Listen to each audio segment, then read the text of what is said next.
सनातन परंपरा कहते हैं, जिसको मूल्यों की परंपरा कहते हैं, इसका जो धारक वाहक है वो परिवार है। हमारे ऋषि लोग तपस्या करके यदि कुछ अर्जित कर पाएंगे तो उसके मूल में कारण ये है कि परिवारों ने उनका संरक्षण और पोषण का काम किया है।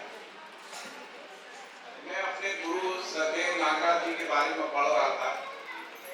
उन्होंने समाधि संयम की साधना की और परिवार मूलक स्वराज व्यवस्था का एक संकल्पना उन्होंने दी।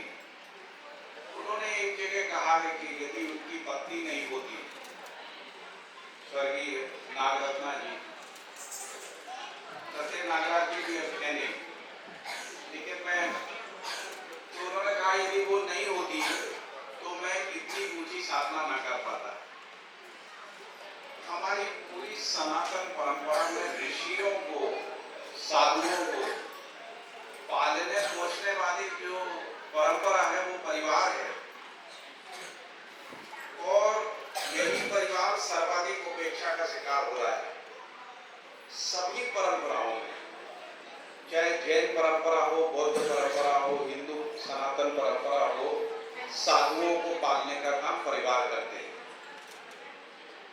और साधु अपना जो अनुसंधान करके दार्शनिक चिंतन को प्रस्तुत इसलिए कर पाए क्योंकि हमारे देश में परिवार परंपरा समृद्ध थी, और इसी परिवार परंपरा में दीमक लग गई। आज डाइवोर्स का जो रेट है वो 5% है, और यदि आप लिटिगेशन के केसेस में जोड़ दें तो 18 से 20% जो है शादियां टूट रही हैं। 100 में से 18-20% शादियां जो है वो टूट जाती हैं। ये रेशियो आ गया है। सिंगल पेरेंट सोसाइटी जिसको कह रहे हैं, सिंगल एकल अभिभावक, इसकी संख्या पूरे यूरोप में और अमेरिकन कंट्रीज में 30 से लेके 50 के बीच में, रशिया में भी लगभग 30 के आसपास है। यदि एवरेज यदि हम मान लें तो 35-40% यदि ऐसा मान ले तो 100 में से 40 फैमिलीज ऐसी हैं जिनके अभिभावक सिंगल है, या तो पिता है या माता है। ये स्थिति यूरोप में हो गई। स्विट्जरलैंड एक ऐसा देश है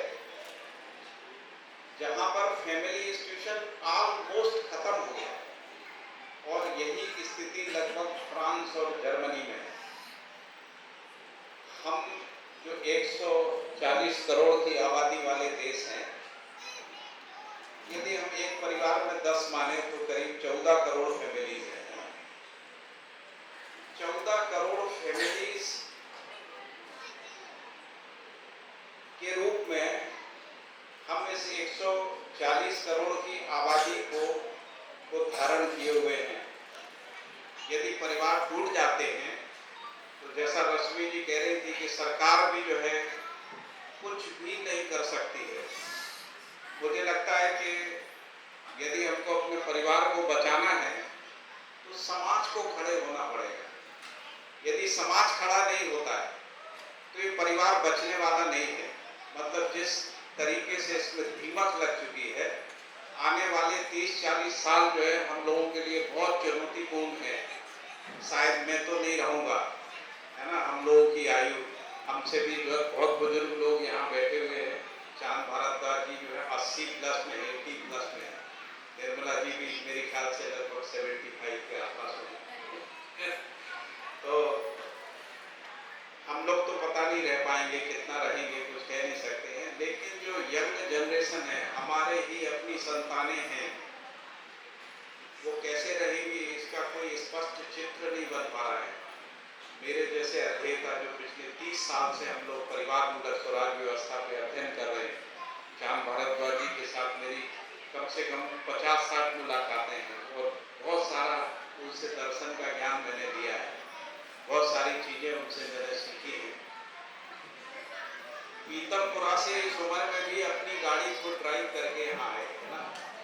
आप सोचिए उनका हिम्मत, और उनकी हिम्मत के पीछे यदि कोई है तो उनकी माँ है, जो 103 साल की होने वाली है, 103-104।